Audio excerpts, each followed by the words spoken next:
బాధాకరంగా ఉన్నా కూడా లోపల మీకు తెలియకుండా అనుభవించిన సంఘటనలు ఏమైనా ఉన్నాయా? ఉన్నాయి. వాళ్ళ ఇంట్లో యాక్సెప్ట్ చేయకపోయినా వాళ్ళ ఇంట్లో ఈ అబ్బాయిని ఎందుకు అమ్మాయి మన మన వాళ్ళలోనే చాలా మంది ఉన్నారు వద్దు అని చెప్పడం.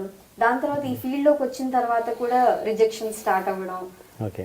అలా అవుతున్నా కూడా ఎలాంటి టైంలో అయినా కూడా నాకు సపోర్ట్ చేస్తూ వాళ్ళ ఇంట్లో వాళ్ళని యాక్సెప్ట్ చేయించి, సో అవన్నీ నాకు చెప్పేవాడు కాదు. ఏం జరిగేవి నేను అర్థం చేసుకునేదాన్ని. స్టార్టింగ్ ఎందుకు చెప్పట్లేదు నాతో, నాకు ఎందుకు షేర్ చేసుకోవట్లేదు, అవన్నీ నీకు ఎందుకు, నేను మేనేజ్ చేసుకుంటాను కదా, అది నా ప్రాబ్లం అనుకున్నాను. అంత టెన్షన్ నా ఇంట్లో ఉన్నప్పుడు మా ఇంట్లో ఒప్పుకోవట్లేదు, మా డాడీ ఇలా అంటున్నారు అలా అంటున్నారు, నేను అన్నీ చెప్పేదాన్ని కదా. సో అలాంటప్పుడు తను నాతో షేర్ చేసుకోవాలి కదా, అలా షేర్ చేసుకోవాలి. తన్ని అన్ని తనే మేనేజ్ చేసుకుంటాడు వాళ్ళ ఇంట్లో. అప్పుడు నాకు అనిపించింది నా ఇంట్లో నేను ఎందుకు ఒప్పించలేదు, తను మేనేజ్ చేస్తున్నప్పుడు నేను ఎందుకు మేనేజ్ చేసుకోవాలి, నేను కూడా చెప్పేదాన్ని కాదు. సో ఫైనల్లీ నేను ఒప్పించి అలా తను కూడా ఒప్పించారు. లాస్ట్ ఇయర్లో మీకు బాగా నచ్చింది ఏంటి? కొంచెం పేషెన్స్ ఎక్కువ అండి. అంటే తను మీడియా ఫీల్డ్లో ఉంది కదా, సో రకరకాల క్వశ్చన్స్, గాసిప్స్ ఇవన్నీ వస్తుంటాయి. సో ఇవన్నీ క్రాస్ చేసి అందరితో స్మైల్గా ఉంటుంది చూసారా, అది బాగా నచ్చుతుంది అనమాట. మెయిన్గా పేషెన్స్, ఓపిక చాలా ఎక్కువ. తను ఇష్టపడడానికి ముందు ఆ ఫీల్డ్లో లేదుగా, బిఫోర్ లేదు, ఇంతకుముందు కూడా ఉంది, చాలా పేషెన్స్ ఉంది. ఇంతకుముందు అయితే ఇన్నోసెన్స్, చాలా ఇన్నోసెన్స్. అసలు ఆ అమ్మాయికి లోకజ్ఞానం ఏమీ తెలియదు, సింపుల్ క్యూట్ ఇన్నోసెంట్ అమ్మాయి అన్నమాట. సో ఆ ఇన్నోసెన్స్ నాకు బాగా నచ్చింది. బోలా బోలా. ఓకే ఓకే, మీకు నచ్చింది అదే, ఇంకా అంతేనా? అంతే. ఒక మనిషిని ఇంతకంటే ఎక్కువ ఇష్టపడడానికి రీజన్స్ ఎత్తుక్కోకూడదు. మనం రీజన్స్ ఎత్తుక్కొని లవ్ చేయకూడదు.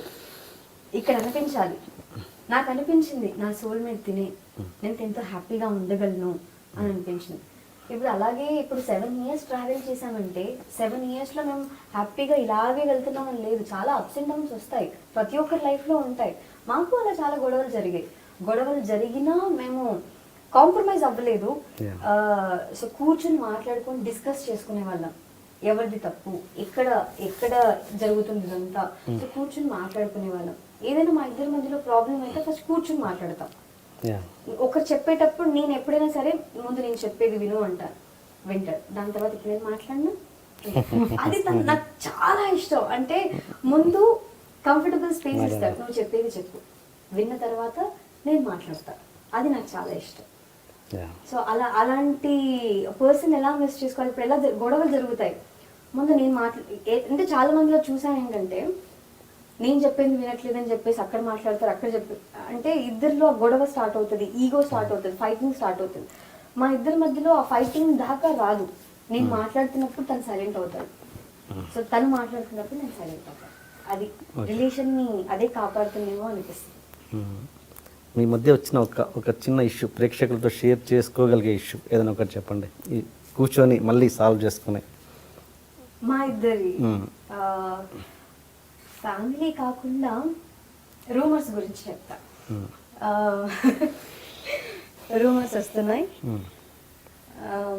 సో కాంబినేషన్ రూమర్ వస్తున్నప్పుడు ఏంటి రూమర్ ఏంటి, ఎందుకు నన్ను ఈ రూమర్స్ వస్తాయి, అంటే నువ్వు బాగా కనిపించినా కూడా, అంటే నీ డ్రెస్సింగ్ వైజ్ కూడా నువ్వు బాగుండి కూడా ఎందుకు ఈ రూమర్స్ వస్తున్నాయి అని తను స్టార్ట్ చేస్తే అప్పుడు నేను దాన్ని రూమర్స్ వల్ల నీకు ప్రాబ్లమా, ప్రాబ్లం కాదు, నీకు బ్యాడ్ నేమ్ రాకూడదు అంటే ఇండస్ట్రీలో నేను వర్క్ చేయడం నీకు ప్రాబ్లమా, మేము డిస్కస్ చేసేవాళ్ళం. అంటే తన క్వశ్చన్స్కి నేను ఆన్సర్ ఇస్తా, నాకేమైనా డౌట్స్ ఉంటే తను మాట్లాడుతున్నప్పుడు సరే.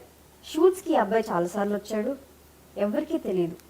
షూట్స్ జరుగుతున్నప్పుడు చూశాడు ఎలా ఉంటుంది, ఎవరికి తెలియకుండా వస్తాడు, ఎవరికి తెలియకుండా వెళ్ళిపోతాడు.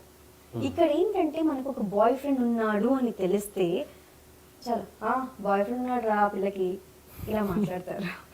సో అందుకే నేను స్టార్టింగ్ నుంచి ఇంట్లో నాకు ఒక బావ ఉన్నాడు, బావతో నాకు ఫిక్స్ అయింది, నేను ఆ బావని పెళ్లి చేసుకుంటున్నాను అలా ట్యూన్ చేశాను నాకు తెలిసిన వాళ్ళందరికీ. అందుకని నాకు ఎక్కువ ప్రపోజల్స్ అలా కూడా రాలేదు. మేము ఏది డిస్కస్ చేసుకున్నా, ఓకే దానివల్ల నీకు ప్రాబ్లం అవుతుందా, ఓకే ఏం చేయొచ్చు అని డిస్కస్ చేస్తాం. ఎక్కువ రూమర్స్ గురించి మేము మాట్లాడుకునే వాళ్ళం స్టార్టింగ్. దాని తర్వాత తను కూడా పట్టించుకోవడం మానేశాడు. ఓ ఇలాగే ఉంటుందా, ఏం లేకపోతే ఎందుకు రాసుకుంటారు అలా అడగడం స్టార్ట్ చేశాడు. అది భావన ఎప్పుడు చూపించమని ఎవరు అడగలేదా మీ కొలీగ్స్? అడుగుతారు. తను యాక్చువల్లీ ఈ 1 year నుంచి ఇక్కడ హైదరాబాద్ లో ఉంటున్నారు, బెంగళూరులో వర్క్ చేస్తారు యాక్చువల్లీ. సో 1 year నుంచి దూరంగా ఉండలేక అక్కడ నుంచి ఇక్కడికి ట్రాన్స్ఫర్ చేయించుకొని ఇక్కడే ఉంటున్నారు. ఓకే. ఇప్పుడు మీరు మీ మ్యారేజ్ గురించి ఇప్పుడు జనాలకు తెలిసింది మంజు మ్యారేజ్ February 15th అవ్వబోతోంది అని. కానీ నాకు తెలిసిన ఇన్ఫర్మేషన్ ప్రకారము మీ మ్యారేజ్ ఎప్పుడో 6-7 years బ్యాకే అయ్యిందని, దాన్ని రివీల్ చేయకుండా ఇప్పుడు పబ్లిక్ కోసం ఇప్పుడు చేసుకుంటున్నారన్నది ఎంతవరకు నిజం? రైట్, మంచి క్వశ్చన్. నేను ఎక్స్పెక్ట్ చేయని క్వశ్చన్ అడిగారు. 7 years బ్యాక్ మన లవ్ స్టోరీ స్టార్ట్ అయ్యిందని చెప్పాం, బట్ పెళ్ళి కూడా అయిపోయింది అంటున్నారు. అంటే షూటింగ్స్కి తను వచ్చేవాడు కదా, నేను కొంతమందికి బావా అని చెప్పాను, ఆల్రెడీ ఫిక్స్ అయిపోయిందని చెప్పాను, త్వరలో పెళ్లి చేసుకోబోతున్నాం అని చెప్పాను. సో ఇన్ని చెప్పినప్పుడు వాళ్ళ హస్బెండ్ అనుకోవచ్చు, బావా అనుకోవచ్చు, బాయ్ ఫ్రెండ్ అనుకోవచ్చు, ఇంకేదైనా అనుకోవచ్చు, బట్ ఇద్దరితోనే లింక్ పెడుతున్నారు కదా. ఓకే, పెళ్ళి అయిపోయింది అన్నా కూడా తనతోనే కదా. సో ఎప్పుడు పెళ్ళి అయితే ఏముంది, సో ఇప్పుడైతే మా కోసం మేము పెళ్లి చేసుకుంటున్నాము, ముందు పెళ్ళి అయిపోయిందని వాళ్ళు అనుకున్నా కూడా మాకు ఎటువంటి ప్రాబ్లం లేదు. చాలామంది యాంకర్స్ని చూస్తుంటాము, బట్ లాస్య విషయానికి వస్తే చాలా హోమ్లీ, ఒక మంచి క్యారెక్టర్ గల అమ్మాయి, ఇలాంటి రకరకాల టాక్స్ విన్నాను నేను. అంటే ఇలాంటి గ్లామర్ అంటే మీరు చూసారు కదా? చూసాను, ఇప్పుడు చూస్తున్నాను. లాస్యాన్ని కలవడం ఫస్ట్ టైం నేను. ఓకే. ఇలాంటి గ్లామర్ ఫీల్డ్లో అలాంటి క్యారెక్టర్తో ఎలా నెట్టుకు రాగలిగారు? చాలా కష్టం. కాకపోతే కంటెంట్ ఉంటే డెఫినెట్గా వస్తాం. అందుకు సుమా అక్క ఉన్నారు కదా, సుమా అక్క, ఝాన్సీ అక్క, సో వాళ్ళు ఉన్నారు. కాకపోతే నాకు కొంచెం కష్టం అనిపించేది, బట్ నన్ను నేను ఎప్పుడు పోగొట్టుకోకూడదు అని అనుకున్నాను. నా ఫ్యామిలీ బ్యాక్గ్రౌండ్ నాకు తెలుసు. సో నా ఫ్యామిలీలో నేను ఇక్కడికి వచ్చి, నేను ముందు నుంచి కూడా ఇలాంటి డ్రెస్సింగే ఉండేది నాది, చుడీదార్స్, జీన్స్ ఎప్పుడు వేయలేదు. బట్ ఇక్కడికి వచ్చిన తర్వాత కొన్ని షోలో నేను జీన్స్ వేసాను కానీ జీన్స్ నాకు కంఫర్టబుల్ అనిపించలేదు. సో అప్పుడు మనకి ఇష్టం లేని డ్రెస్సులు వేసుకోవడం కంటే మన కంఫర్టబుల్లో ఉన్న డ్రెస్సెస్తో మనం ఉండాలి అని అనిపించింది.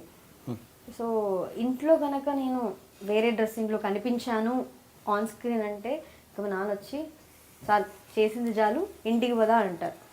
అండ్ అంతేకాకుండా తనకు కూడా నేను వేరే డ్రెస్సింగ్లో అక్కడ కనిపించడం ఇష్టం లేదు. నాకు పర్మిషన్ ఇచ్చిందే చేసుకో. ఫస్ట్ యాంకరింగ్ అంటే మా ఇంట్లో వాళ్ళు ఎవ్వరూ సపోర్ట్ చేయలేదు. ఫస్ట్ మా నాన్నగారు సపోర్ట్ చేయలేదు, మా అమ్మగారు సపోర్ట్ చేయలేదు. దెన్ నేను ఫైట్ చేయడం వల్ల మా మమ్మీ సపోర్ట్ చేసింది. సో నేను ఎలా ఉన్నానో అలా ఉన్నాను కాబట్టి ఇప్పటికీ కూడా వాళ్ళు ఎంకరేజ్ చేస్తున్నారు. లేదు నా డ్రెస్సింగ్ మారి నేను ఇంకొక లాస్యలాగా బిహేవ్ చేస్తున్నాను అంటే అప్పుడు వద్దమ్మా నువ్వు యాంకరింగ్ చేసుకుని అంటే ఇక్కడ నుంచి ఇంట్లో నుంచి వెళ్ళగొట్టేస్తాడు మా నాన్న. సో నాలాగా నేను ఉండడం కరెక్ట్ అని అనిపించింది నాకు. సో అలా ఉన్నాను కాబట్టి ఇంట్లో నాకు ఒక రెస్పెక్ట్ ఉంది, నన్ను చాలా ఇష్టపడతారు ఇంట్లో. సో అంతే, నాకు కూడా ఇలా ఉండడం ఇష్టం. And not about the costumes నేను అడిగేది క్యారెక్టర్ పరంగా. అక్కడ ఇండస్ట్రీలో పరిస్థితులు ఎలా ఉంటాయో తెలుసు కదా, అలాంటి క్యారెక్టర్ మిస్ చేసుకోకుండా ఎలా ఇన్ని రోజులు రెట్టుకు రాగలిగారు? అది కొంచెం కష్టం. ఏమో నాలా నేను ఉండడం కరెక్ట్ అనిపించింది. సో కొన్ని మనకు నచ్చనివి జరుగుతున్నా కూడా మనం ఏం చూడలేదు, మనం ఏం వినలేదు, మనకేమీ తెలియదు, స్టార్టింగ్ నుంచి లాస్ట్ డేకి ఏమీ తెలియదు అని ఇమేజ్ పడిపోయింది కదా. ఏమైనా తెలిసినా కూడా ఎస్ నాకేమీ తెలియదు, నేనేమి చూడలేదు, నేనేం వినలేదు, ఇలా ఉంటేనే మనం ముందుకు వెళ్తాము అని అనుకున్నాను. అంతే, కొన్ని విషయాల్లో తెలిసినా కూడా రియాక్ట్ అవ్వకూడదు అని అనిపించింది. అలా ఓపిక్గా ఉండడం నేర్చుకున్నాను. నాకు నేర్పించింది ఫస్ట్ పేషెన్స్గా ఉండాలి అని అర్థమైంది. అంటే మీ ఉద్దేశంలో కాస్ట్యూమ్స్ అనే కాదు, కొన్ని సిచ్యువేషన్స్ ఎలా ఉంటాయంటే ఇక్కడ ఇండస్ట్రీలో మనతో బాగుంటారు, వెనకాల ఎలా ఉంటారో తెలియదు. నా అమాయకత్వం ఎలా ఉండేది అంటే ప్రతి ఒక్కరిని అంటే ఏది చెప్పినా ఇన్ఫ్లుయెన్స్ చేయదాన్ని. మీరు బాగా మాట్లాడుతున్నారు, మీరు మంచివాళ్ళు, తను బాగా మాట్లాడుతున్నారు, తను మంచివాళ్ళు అంటే నాకు మంచి చెప్తున్నారు అనిపిస్తే ఈజీగా నమ్మేసేదాన్ని నేను. కానీ వెనకాల ఏం చెప్తున్నారు అనేది నేను అంత మైండ్ పెట్టేదాన్ని కాదు.